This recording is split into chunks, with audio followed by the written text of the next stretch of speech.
Hello, everyone. Jason Hagholm here, and today I am joined by the Lone Wolf, Landon Quinones. Landon is fighting for the Titan FC Lightweight Championship February the 18th against Orzbek Imale Ulu for Titan FC at Titan FC in February the 18th, Titan FC 74. Landon, how are you? Very good. Just finished a very hard Monday morning Greg Jones wrestling practice. Pretty tired, but I'm ready to go. Well, Landon, obviously for you, this title fight is a long time coming. And it's been a while since we've seen you in the cage. Obviously, you're supposed to fight in the Contender Series a few years ago. And then unfortunately, COVID reared its head, took you away from that. And then you were supposed to fight last February. Just where are we at right now? Like, obviously, the itch has got to be there to get back in the cage. Absolutely, man. I'm in a great headspace right now, probably better than I've ever been. I really value my craft more than I ever have. I don't really look at all the injuries, all the setbacks as anything like a victim role. I feel like it's all things that are meant to happen, and they happen for a reason. I did a lot of growing in the last year, 2 years. You know, I had a lot of lost opportunities. For those of you that don't know, obviously, I know you're talking about the Contender Series, Titan. I actually had a great performance. My last fight, signed to the Radio Sports, got in the Contender Series. Had a hard time finding a fight before that, then got called on 20 days notice, went to Vegas, had the fight, was on weight, and then got COVID the day before weigh-ins. Couldn't find a fight after that. Finally got a fight on Titan FC for the belt after recovering from COVID. I think I missed about 2 or 3 Titan events following that contender slot falling out. And then 2 weeks before the fight, I tore my ACL. I've been out it'll be a year to the day, because February 18th last year, I got my surgery. 12 months later, I'll be stepping in the cage for the belt, picking up right where I left off. Everything happens for a reason. It was a blessing. This is something that needed to happen to me so I could grow up and mature. And before I thought I was ready, I knew I had the skills for it. But now I'm mentally, spiritually, physically on another level right now. And I think on February 18th, I'm going to put on a masterclass performance and show the world that I'm ready for that next level. Well, obviously, we're having to deal with all those setbacks, Landon. Like, what was the support group like? Because you seem to be in a very, as you said, in a very positive spot right now. But you obviously had to, have those moments where you were down, but rose up. Like, how did you get over and overcome those adversities? Well, man, the circle really changes, man. When you're on the rise and you're about to go to that next level, money's starting to get thrown your way, opportunities are being promised to you, things are happening, and people are all ready for that. Everyone wants to invest in you. Everyone's there to be your friend. But as soon as you're down and out and your relevancy goes down, that circle changes really quick. You know what I mean? From relationships to friends to coaches. I had a lot of falling outs. I had a lot of different things I had to deal with. I had a lot of growing up to do as a person to realize who was really around me that supported me, man. And I dealt with it pretty rough. I was doing things I didn't want to do that I wouldn't normally do. I was all over the place. I felt like I wasn't stable. I had no stability mentally. It's rough, man. You go from doing the same thing every single day because what I do for a living is I teach privates. You know what I mean? I teach privates. I coach.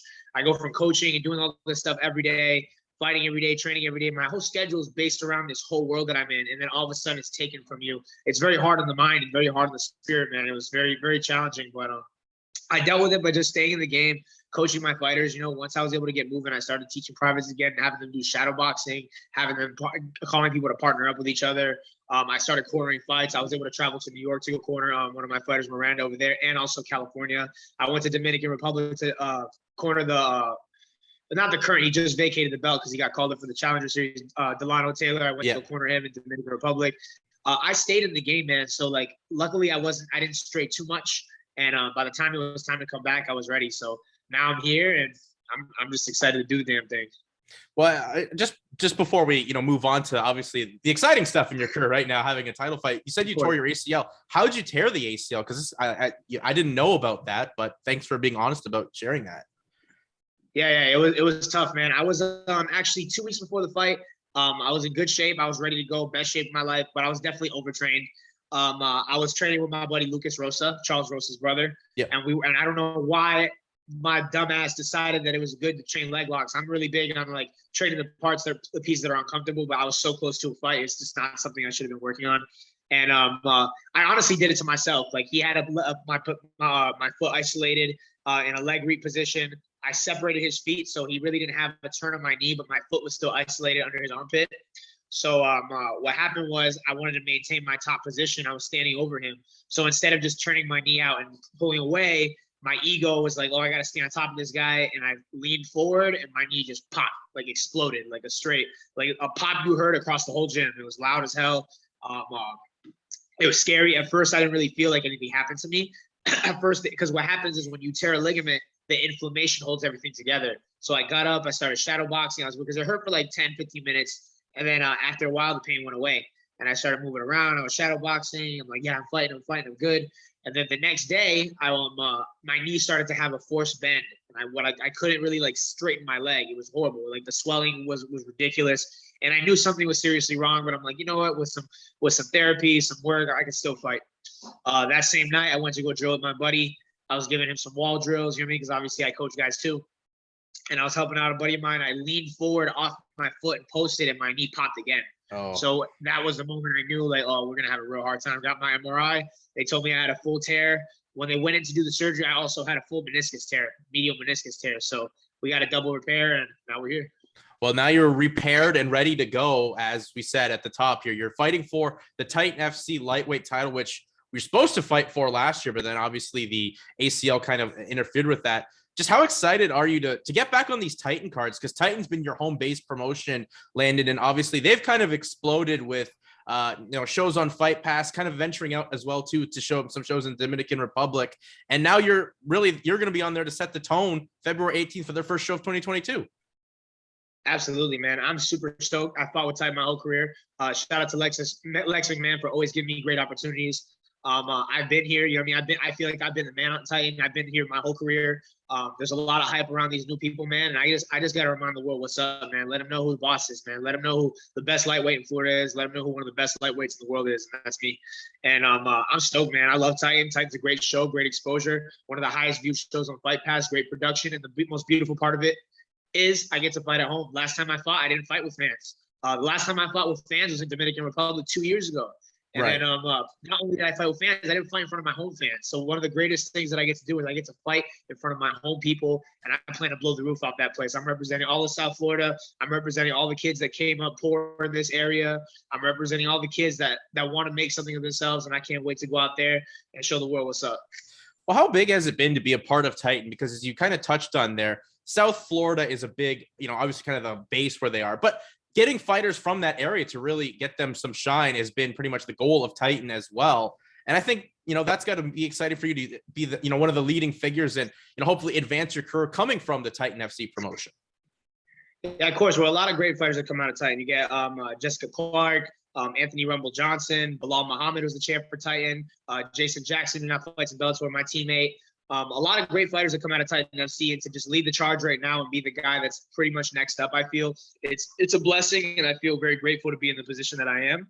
And I just can't wait to put on it, man. I have high expectations of myself, and I hope everyone does as well.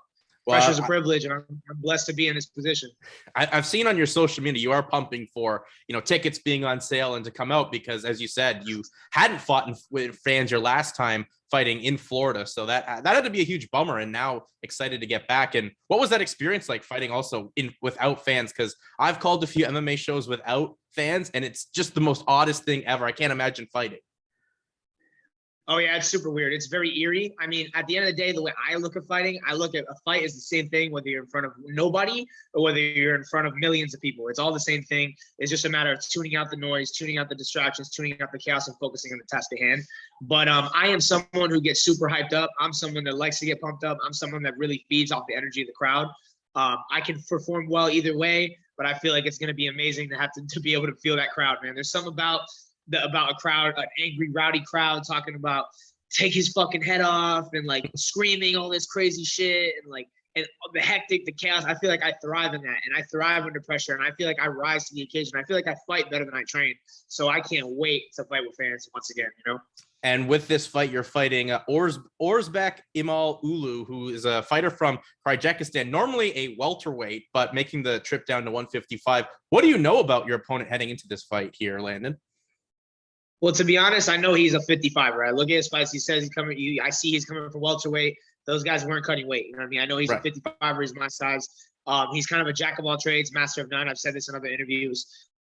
But one thing, he is a tough motherfucker, man. He's coming from Kyrgyzstan. He is super tough. I know he wants this. It's a huge opportunity for him coming to Titan FC, coming to the States and getting to fight one of the toughest guys in Florida, one of the toughest guys in the States, period, I feel, I feel like I'm way better than him everywhere. But what's going to dictate this fight is the pace of the fight, who conserves energy correctly, who picks their spots correctly, and who leads the dance. And I feel like I'm going to lead the dance. And I don't think this guy's going 5 rounds with me. I respect his skill set. I respect him. You know what I mean? I'm very happy he took the fight. I was originally slotted to fight Shaheen Santana, and he went running. So, I'm just excited to do the thing, like I said. And how's training been going for this fight, Landon? Because obviously I know you spend a lot of time at one of the top gyms, Sanford MMA. So I'm assuming that you're training with some of the best guys in the world and just getting yourself as sharp as possible for February 18th. Yeah, absolutely, man. I've been training with specific training partners. I've kind of picked a little bit, I don't really pick partners. I feel like everyone trains with everybody. It's important to do that. But since I know the kind of guy I'm fighting, I've been training with a lot of really tough guys that are pressure fighters, very aggressive guys. Guys like my boy Christos Giagos, 10-fight UFC vet, fought Charles Oliveira. He also fought Gilbert, who's our teammate as well. My boy Bobby Casale, he's an up-and-coming amateur, really tough fighter, but amazing jiu-jitsu, really putting it on me every day in the room. So I'm happy I get to train with him. And just pretty much mixing it up in the room, man. It's been good. I've learned to train a lot smarter, having come back from injury. I feel like even though I know I'm young, I'm still 26 years old. I've been doing this since I was 17 years old. I can't train the same as I did when I was 18, and I'm starting to feel the effects. I'm more about efficiency and consistency as opposed to intensity. I feel like if there's days that I feel super beat up, I just do less. And you know what I mean? Then I come back and go as hard as I can. And if I can't go hard the next day like that, I do a little bit less, But the key to this and my improvement and coming back right now, I feel has been more the consistency. I'm training more and more efficient, better, and more consistently than I ever have. And I'm not getting injured. I'm staying healthy. I'm on top of my recovery. I'm stretching before practices. I'm doing a lot of things that I didn't do before. And I see the fruits of my labor, man. I'm seeing the results, and I feel better than I ever have. I feel like I still have 3 weeks right now, and I could go fight 5 rounds tomorrow. Shit, I had a hard practice morning. I can fight 5 rounds tonight. I don't care. My weight's low. I feel like another thing that happened was my weight would always stay super heavy. I was walking 180, and I couldn't break 180 because I feel like my metabolism was messed up from all the weight cuts to 145. Now I'm walking between 170, 75, feeling good, feeling strong, feeling fast. And hopefully it's going to be the easiest weight cut I've ever had. And things are going to go smooth, man. The stars are aligning for a masterclass performance, man. I want you guys to tune in February 18th because you guys are going to be blown away. Have you made any changes to, your weight cutting or diet or anything like that? Because as you said, it seems like much easier for you right now walking around. Well, to be honest, I really don't diet, man. At this point, I've learned actually to just eat generally healthy. When I was injured, man, I ate so bad. I got heavy. You can only eat so many Oreos, my man. You know what I'm saying? You get stuck in it. I look at some food that's like unhealthy and junk food, and I don't feel deprived because I can have that whenever I want because I'm always walking light. I'm always training. I'm always consistent. So if I have a little cheat meal and I kill my craving, I'm not craving more. I don't need to go overboard because I'm not as deprived at this weight class. I feel good. You know what I mean? I eat generally healthy. So because I eat generally healthy and I have a great strength and conditioning coach and Ahmed Albiadi, I've changed my body composition. I put on more muscle so I burn more calories at rest. So I bounce back super quick from when I eat those cheat meals, man. So it ain't no problem. And great. One of my last things for here, Landon, is obviously title fight, you becoming a Titan FC lightweight champion. What would that mean to you? Man, it means more to me than the accolade. The accolade really isn't what means shit to me. What that belt represents is a lot of perseverance, a lot of hard work, a lot of pushing through the toughest times of my life, man. Because it's not about the belt. It's about coming back from adversity, coming back from the bottom, coming back from rock bottom, feeling horrible about myself, feeling horrible about my group of people around me, feeling lonely, feeling stuck, feeling like I want to quit, feeling like you know what I mean? I just don't want to do this because this sport can suck you dry if you're in the wrong positions, if you don't position yourself properly. And I felt like I was at the lowest lows, and that would be the highest high for me, man. To go win that belt, the belt that I said I was going to win since I started fighting for Titan. It's, as I said, it's not about the accolade. It's more about what it means to me, And I just can't wait. And I can't wait to do it in front of my friends and family. I can't wait to do it in front of you. I can't wait to just do it in front of the world, man, and just show these motherfuckers that I'm here. I'm still here, and I'm still the man at Titan. And that's obviously what you plan on doing and going through and getting the championship. And then after that, Landon, what are you kind of looking for? Obviously, you had an opportunity in Contender Series. Is UFC still the plan, or would you weigh any other options like a Bellator or a PFL?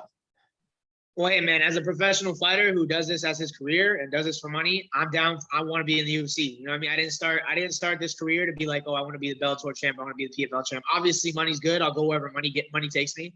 You know what I mean? But at the end of the day, I want to be the best in the world.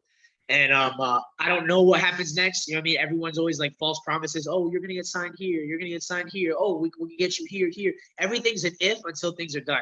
So I don't really care about that. I feel like I've been on the shelf so long.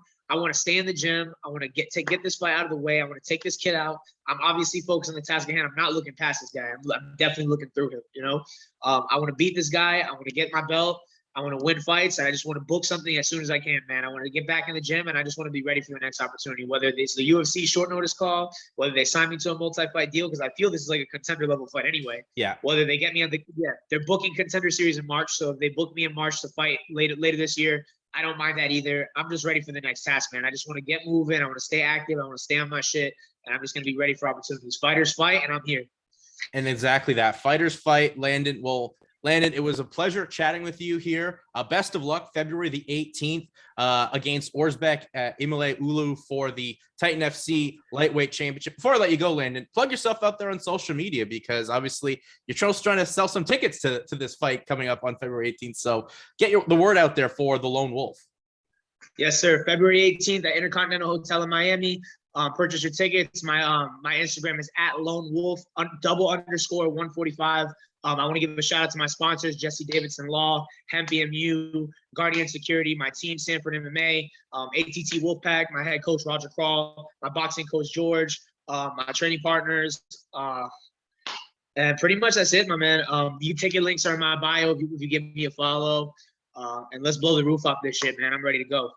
Well, once again, thank you for your time, Landon, and best of luck as Landon Quinones returns to the cage and the Titan FC cage, where he fights for the Titan FC Lightweight Championship February 18th against Orzbek Imale Ulu. Landon, thank you for your time, and once again, best of luck. Thank you, Jason. I appreciate you, my man. Have a great day.